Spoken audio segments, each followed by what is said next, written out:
Hey everyone, welcome to today's webinar on connecting LibKey and Article Galaxy Scholar.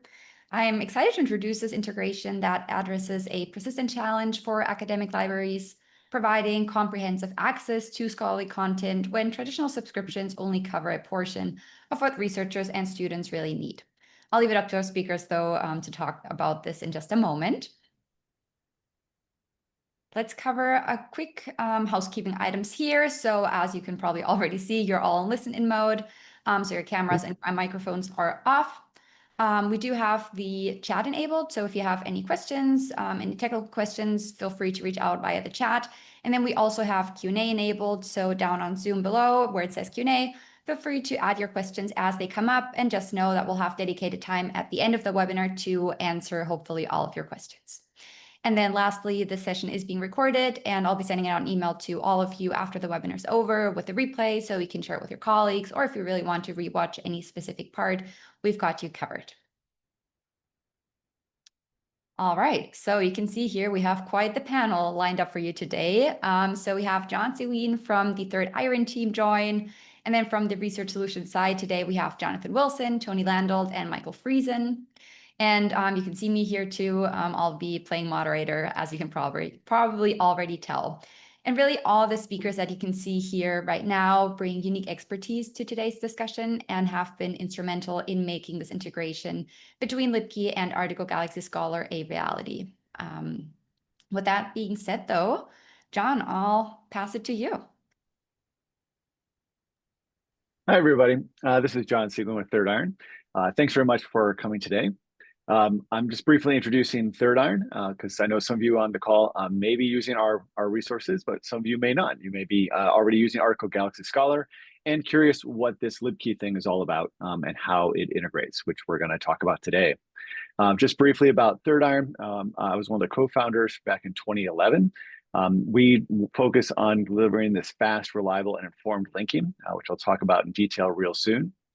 From any point of discovery, and trying to make sure that the best access and keeping the library at the center of the research process is an instrumental focus for us.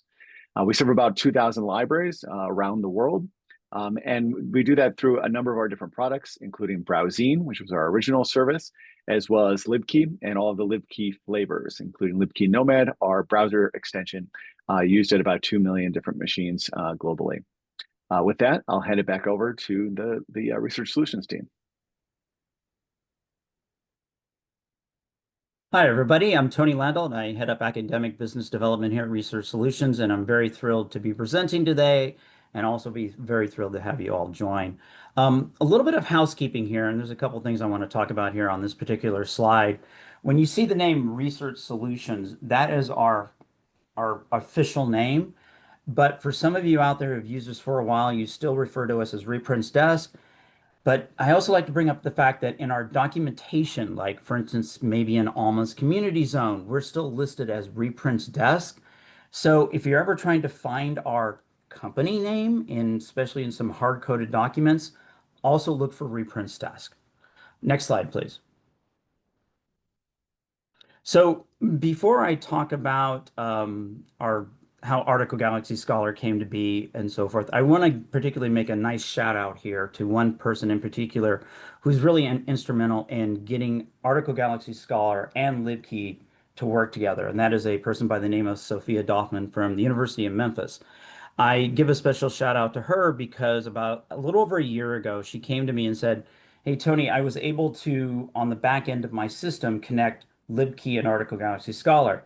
I did a brief video, I sent it off to the LibKey team, and within a matter of a few hours later, John and Kendall, the two owners, got back to me and said, hey, we can do this and we can do this better." And so I've always appreciated Sophia for lighting the fuse here, because this is something that for the longest period of time, knowing John and Kendall like I have, we've always wanted to work together in the academic space, and it took somebody like Sophia to really light that fuse. Next slide, please. So before I jump into Article Galaxy Scholar, I want to talk about how we got to AGS. We got introduced into the academic world back in about 2011, and our first jump into the academic services was working in interlibrary loan departments. So one of the things that we were able to produce and actually be a part of in the ILL workflow is what you see in front of you. We have immediate access to better than 43,000 titles that include books as well. And our average cost, including copyright and our transaction fees, about $29. That is our bread and butter service, and we offer that still today as one of our major, one of the major things that we do in the academic space. Next slide, please. In working with and having to really have a very successful ILL service, it's one of the key things is working with all the international and regional publishers. It's close to 90. We have negotiated rates, seamless integration, and of course, no embargoes. Next slide, please. The academic collection, like I mentioned, we started in the academic world back in 2011. It really wasn't until about 2013 when we started working with the ILSs. So any of you out there in the interlibrary loan department, if you use any of these sources, these are free to set up. We started off with Rapid, then we went to Iliad, then we went to Tapasa, then the IDS project, and now we went full circle back to Rapido. So if you utilize any of these sources, once again, this is free to set up and we can set you up within a few hours. Next slide, please. One of the things that stands out for us that makes us different that we like to think from the rest is the fact that 14 to 16% of our daily document delivery requests are for print materials from around the globe.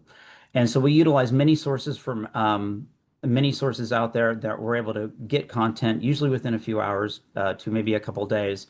And really, this is one of the standouts of what we do and continue to grow in this service. So not only can we provide instant gratification for articles we can pull off servers, but we can get you the hard to find items as well. Next slide, please.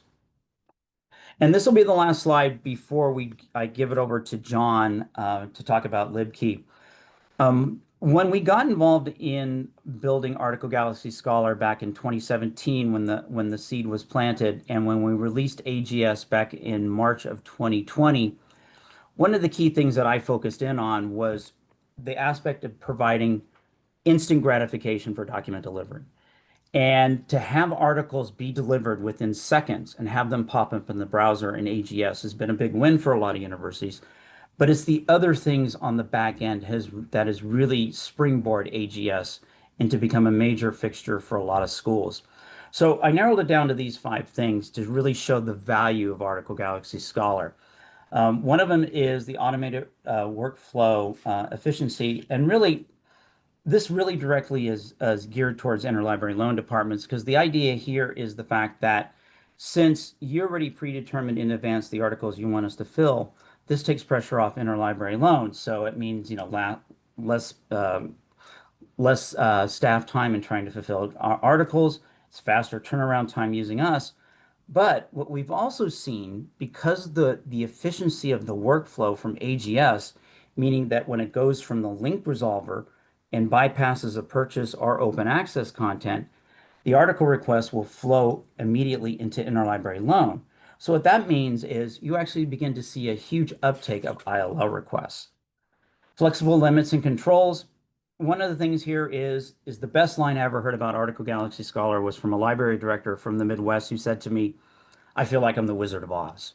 And what they mean by that is you control everything on the back end. You have the fact that you can control user groups, you control access, you control spend, you control limits, you control everything. So if you think I'm a rock star faculty, you can give me unlimited access. If I'm just an undergrad, you don't need to give me any access. If maybe I'm a graduate student, you can limit my access and limit it by years as well. You control everything. Data-driven collection strategy, one of the big wins of Article Galaxy Scholar is the fact of our reporting capability. So once again, you get to know your users again. You get to know what they're utilizing by title, by publisher, or even by the department that they're using this collection. This has been a big win for a lot of universities because it really helps them shape their strategies moving forward. And one of the things that I like to hear from a personal level is we no longer become a vendor, we become a partner with the universities. And that's exactly the space we want to be in. Fewer, broader access, fewer barriers. Really what it means is that we're filling your gaps. There's no embargoes, of course, and we can support all user groups. Once again, a big utilization for AGS is the fact that we can be anywhere you need us to be. And then finally, streamline user experience. It really means that we can work with any library systems that you work with, minimal clicks from request to delivery, and that you can always encourage, because this is going to be a very seamless experience, it encourages ongoing use. So with that being said, I'm going to stop and I'm going to kick it over to John. Thanks, Tony. So to get back to the LibKey component here, how LibKey works and what we're focused on is these components to get to the fastest, most reliable linking. We start with article level intelligence, which has a number of different components to it. And then we marry that with our expert AI system for intelligent source selection, which means we're taking the different sources you may have available for a particular article, including open access knowledge that Third Iron gathers, and we use that to determine which link we should direct you to. You'll see in a moment how this is crucial to understanding how we're integrating Article Galaxy Scholar. Next slide, please. These are some of the different elements that make up that article level intelligence.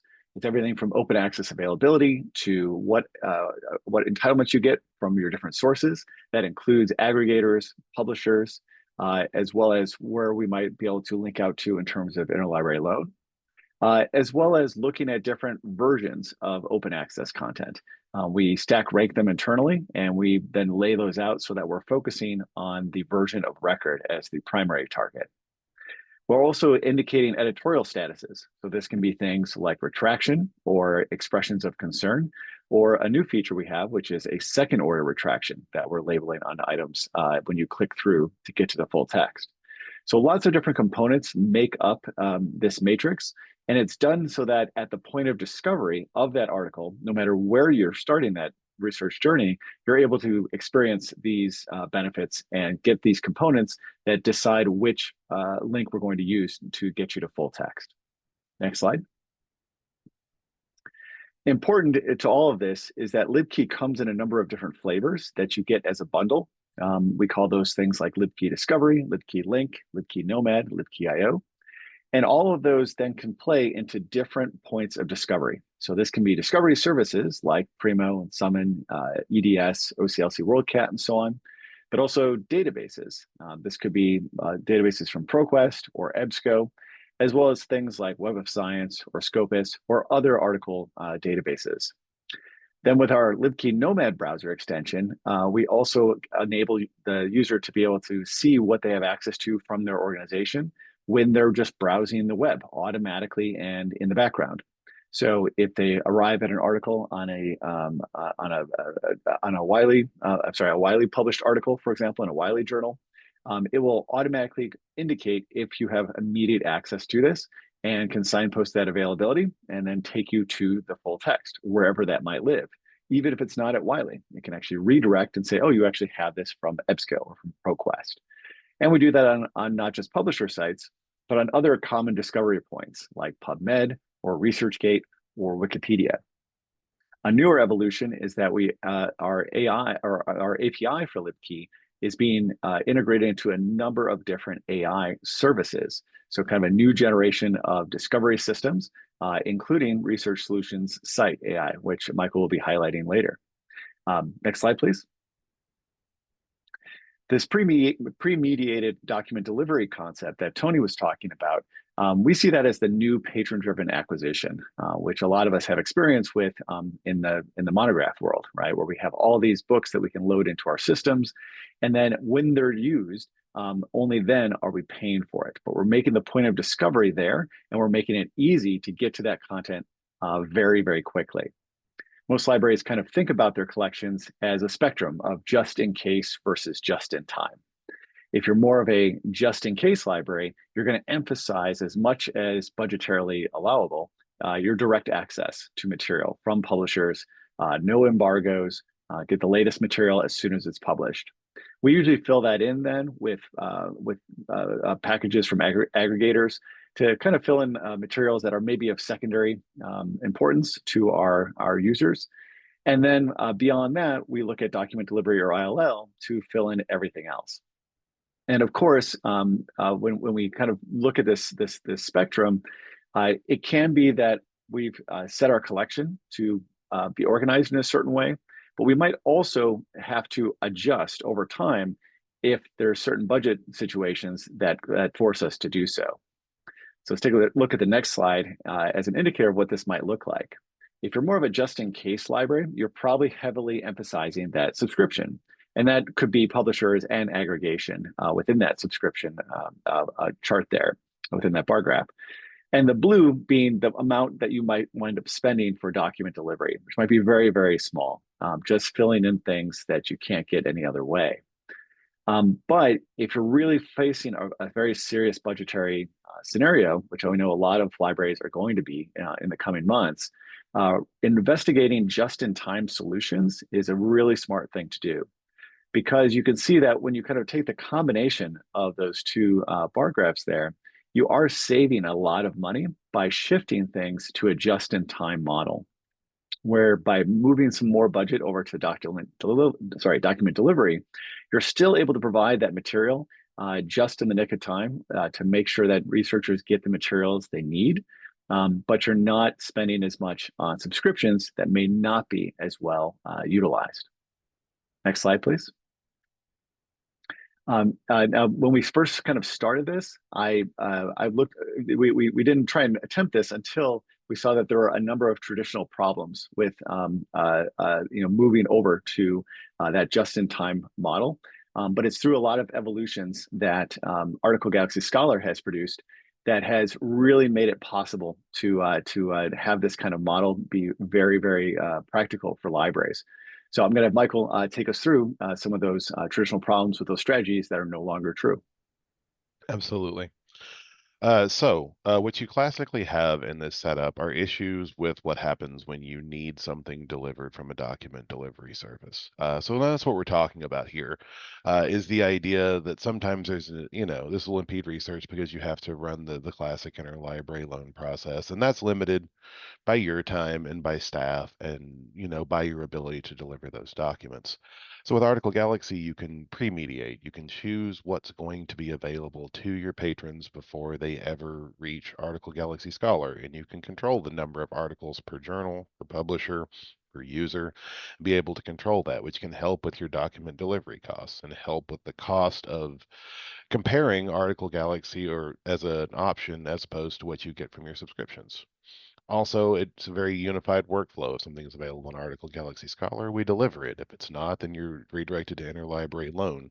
And with LibKey in the front, it creates even less confusion because in this case, we're checking to see if it's even available in Article Galaxy in the first place. So, next slide. So basically, what we're doing is we're adding an additional step to LibKey's waterfall. And you can see that on the left there, the classic waterfall of LibKey, where we're checking first for that open access version of records, and then for your current holdings and what you have available. And then we're working our way down through the list. Here, we're adding Article Galaxy Scholar as an additional step. So whatever you have pre-mediated to make available in Article Galaxy Scholar is going to be happening before you get to that fallback path, right? So, next slide. So this is what it looks like now. And this can be confusing. This is currently the system that's available for most libraries that are using Article Galaxy Scholar within a discovery service. And not to say this is bad, but this is what is available now, and this is the way that the workflow goes. So in the beginning, we do item discovery in whatever service you're in, whether you're finding this in Primo or Summon or EBSCO or WorldCat or whatever service you're using, we're doing that item discovery step. At that point, once they discover whatever their content is, it's going to send them through that link resolver with AGS configured as an option. And at that point, you have a couple of options. You are either sending them out to all the content available that you have in your interlibrary loan form. Basically, anything that's not available, it goes to interlibrary loan. And AGS can be put there so that it catches all requests and checks all requests for you. Or you can use the systems that are available within those services to limit that access, which can work, but does not always. But if it's available and AGS catches it, then you get that pre-mediated delivery, and that's the next step on the chart, the third one here, and then we split off. And if it's something that's instantly available, that content is delivered, right? If it's not, then it creates an ILL request. We fill the form out for you, and it moves off to that traditional PDF fulfillment method that you'll be delivering through interlibrary loan, right? And your patrons may step out at any point in this process because that's the nature of it. Sometimes when we're presented with forms, we're not excited to be presented with forms. So it might be that that's not filled. But what we've got now with LibKey as a step in this process is something much cleaner, right? And again, we have, you discover the item, and when it comes from the discovery service or wherever it is that you're getting that LibKey link from, LibKey magic happens, and it either delivers through Article Galaxy Scholar if it's something available as configured per your discovery service, or you go to the fallback, right? Your classic LibKey fallback. And it's a much more straightforward process because there's a lot less configuration on your side and how that's going to work within that discovery system that you're finding content in. So, next. So, most common example coming from Primo, coming from Summon. In places where libkey is called, right? So you'll get that text output from libkey that'll tell you what it is that's going to be available. And it'll say download PDF or view PDF or access, whatever would be available from libkey normally, but we're adding a new option there. And you can see in very small print over there in the top left corner where it says request PDF, which is customizable language, but that is what we use by default because that's also what we use in Article Galaxy Scholar. So what's going to happen is whenever libkey calls, they're going to check and see what's available in Article Galaxy Scholar. Now, this is something that we configure with your consent in the background. This runs every night and adds that content in as to what was configured as of the previous day. So libkey will see what's available on AGS as per your AGS holdings, so the journals that are turned on or turned off, but there's no further configuration needed. If it's available in Article Galaxy Scholar and it's something that's not in your holdings, then we will deliver that content. The patron will get linked to Article Galaxy Scholar. Article Galaxy Scholar will check your settings. If that patron has purchases left available to them, then they'll get that content delivered right there in the browser as long as we get enough information to fill that request. And even in the worst case, we still send that to our fallback. We do a manual check, and you'll still typically get that content in less than 20 minutes. But at greater than 70% of the time, we'll just deliver that content right to you. So again, you can see here in Primo, in Summon, very straightforward. You can go to the next one. Also, again, as John said, we have our third-party options here, those API, the AI calls, and Site's a good example of that. We can integrate this into Site such that whenever you're looking for content in Site, we will make that available with the libkey link out. And again, if we add this integration, this also adds AGS. So this adds an easy way. If you are doing discovery in Site and you find content that's worthwhile, this will check your holdings and this will check what's in AGS, which is going to help you reduce any document delivery costs because we're always checking what you have before any offers are made for purchase. And again, you're using your pre-mediated content from Article Galaxy Scholar to make sure you're getting that content. So next one. Again, this will work anywhere that libkey is available. So libkey nomad as another example.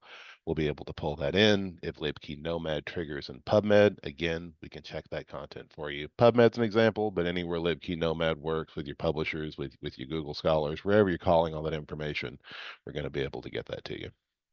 Next one. Another example, if you're coming just in from the web to use libkey.io as a freestanding platform, again, you can see here through the steps what that's going to look like. You're going to get that chooser option where that option can be selected to send that request to Article Galaxy Scholar to fill that content. Next one.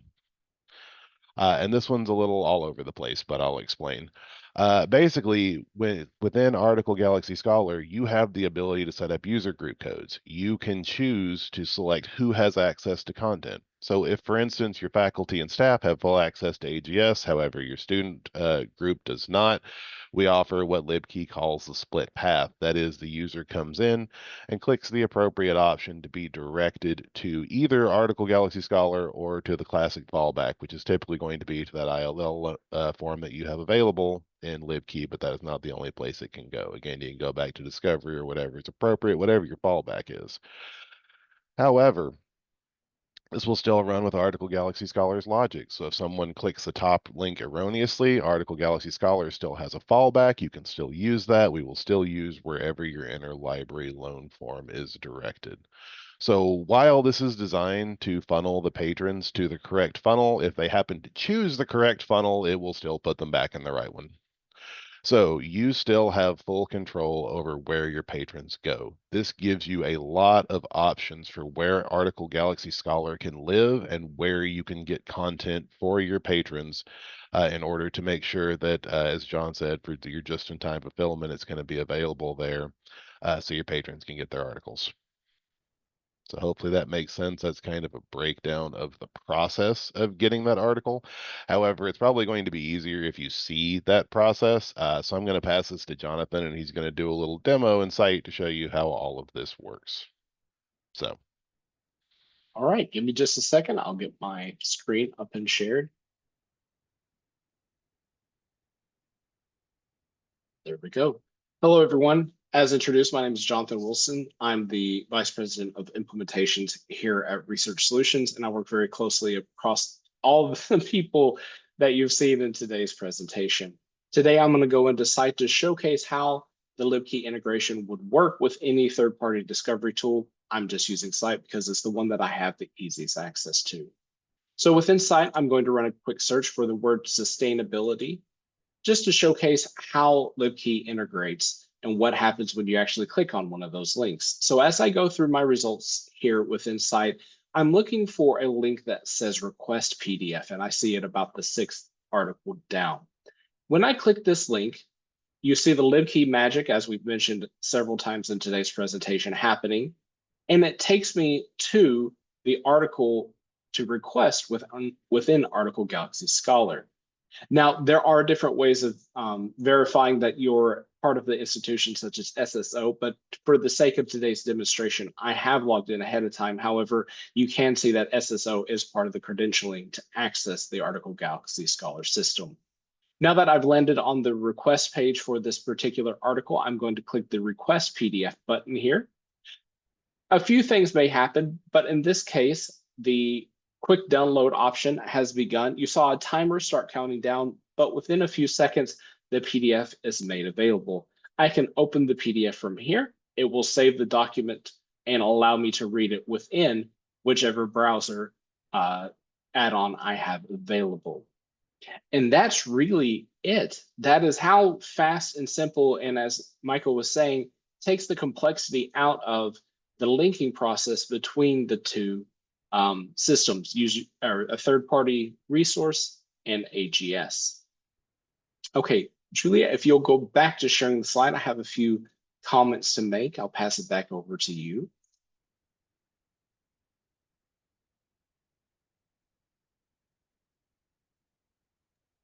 Can you see the screen? Not yet. Here, I'll stop sharing. Oh, no, I am. I apologize. The presenter mode was not cooperating with me. No, please. So as I was saying before, the setup is done between Third Iron and Research Solutions. Oftentimes it will be Michael working on it in the background, but there's no configuration changes necessary by your organization. We take care of the heavy lifting and make sure that everything is working from your end. The synchronization Michael mentioned is done once per day. That'll happen overnight, and all the data will be updated automatically. And when you do decide to make the integration, the activation time is typically less than 1 week. Good, Julia. You can change things, and this is on John's side.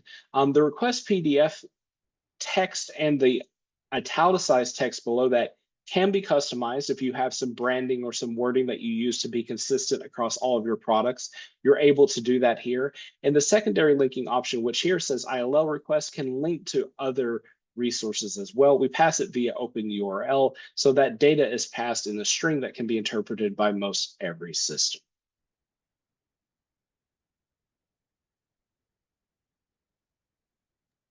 Alrighty, thank you so much, everyone. I think this is neat. So if you like what you saw today and you would like to turn on what our presenters today called the magic between Article Galaxy Scholar and LibKey, feel free to reach out via what it says the button here, but also to make it easier, I'll just copy paste this in the chat here. So feel free to reach out via that link. And then if you're already subscribed to Article Galaxy Scholar, you'd like to add LibKey, As everyone mentioned, we work super closely with John and his team, so we'll make sure that we introduce you to the right person, or vice versa. If you're currently subscribed to LibKey, would like to add Article Galaxy Scholar, then the same, we'll be happy to pick up that conversation here with you. All right, that's what I wanted to say here. Let's dive into questions. If you haven't gotten the chance to add your questions yet, feel free to do so. We can just wait another moment here to see if any questions come in. Tony, have you received any direct chat questions? Not yet. Give me a second here, because I'm very, I finally looked at the participants, and I noticed a lot of people on who've joined are actually AGS clients, so that's good to know. And let's see if I get something here. Let me double check.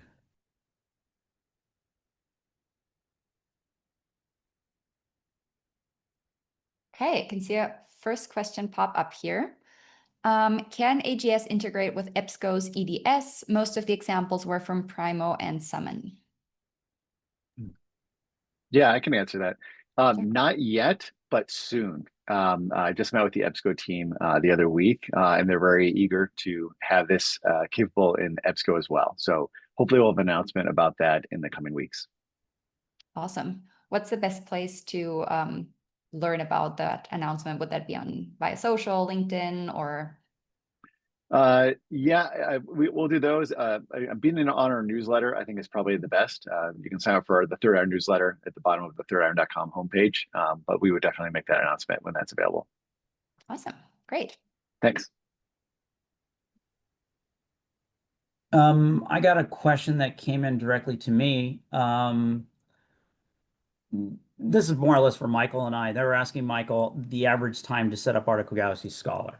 And that gets a little, I usually say depending how well you want to work, how well you know your SSO, how well you work with your discovery. That's really the short answer, right, Michael? Because we've seen this set up in a day, and we've seen this set up in a couple months. Yeah, it's my quick answer is somewhere between a day and a month. It really depends on configuration. I can have an account set up in an hour, and if what you want is to resolve with IP, everyone gets 5 articles, and you want all of the content in Article Galaxy Scholar, that is a 1-hour setup. Everything from there is customization down, and it's like Tony said, it's how quickly you can set up with your discovery, how quick you can set up with your IT if you want to use SSO. But we can have it up and running pretty quickly. And then the libkey step, if I know it's something we're going to be doing, I can just do it while I'm doing any other steps, and we can all make that one big convenient package. Because I can do that the second I start building. So not long, again, between an hour and a month, depending on your own configuration and kind of how you want to get that in there. So. Yeah. And then the flip side of that, John, this is for you, my friend. Someone goes, my other question is, how long does it take libkey to set up? What's the process of how long does libkey go? Sure. Yeah, if you're completely new to us, so not this integration, but just completely new to us, that integration usually takes about a week to get everything pulled together, sometimes a little bit less. And then for this integration in particular, which of course we could do kind of at the same time, we have a little handshake that we work out with Research Solutions, and that usually takes less than a week as well. So all in all, like, this could be a week and a half or so to do everything and get you all set up. Okay. Awesome. Just saw another question pop up in the Q&A here. If we have the article in our collection, does the AGS link just not appear via libkey? Can we see an example?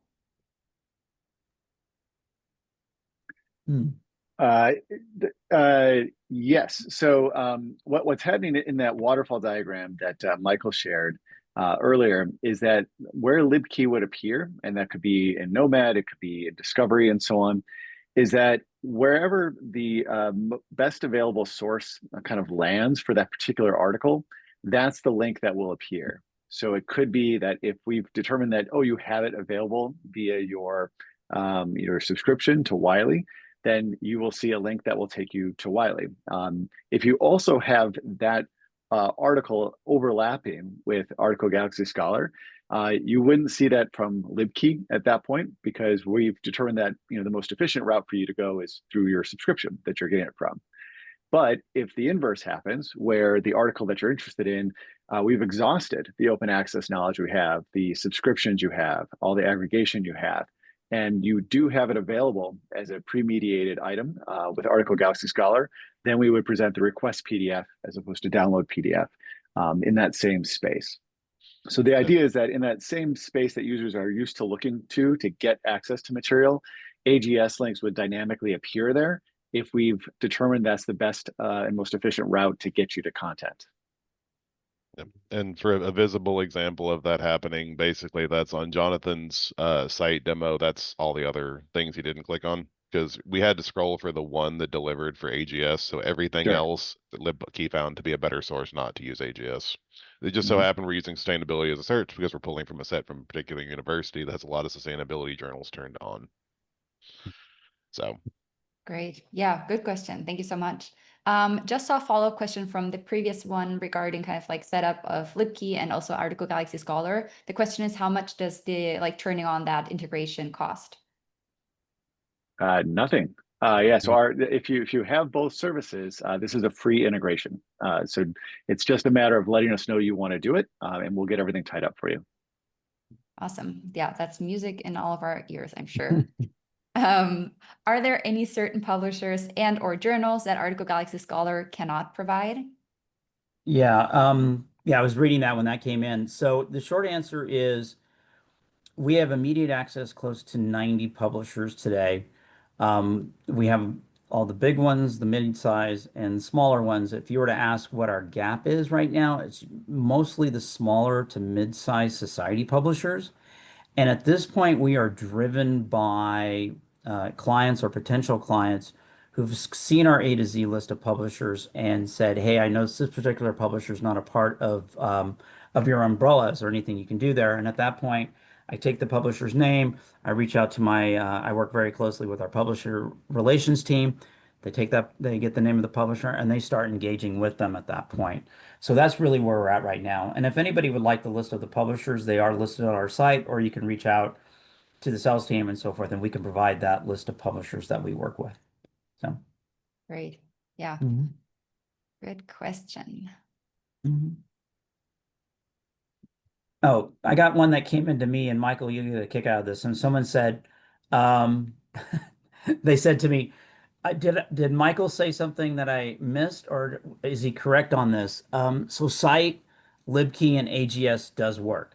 And the short answer is yes, right, Michael? We tried it out last week. Yeah, we have I think 2 schools that have set it up, and we've got, I think I'm setting up another one directly after this, actually. Yeah. So yeah, it works. Yeah. And the nice thing about it is it took 5 minutes. Yeah. That was the best part about the whole thing. Yeah, I have an hour blocked off after this that I expect will take 5 minutes because it's a very straightforward setup. Right. So not good. Yeah.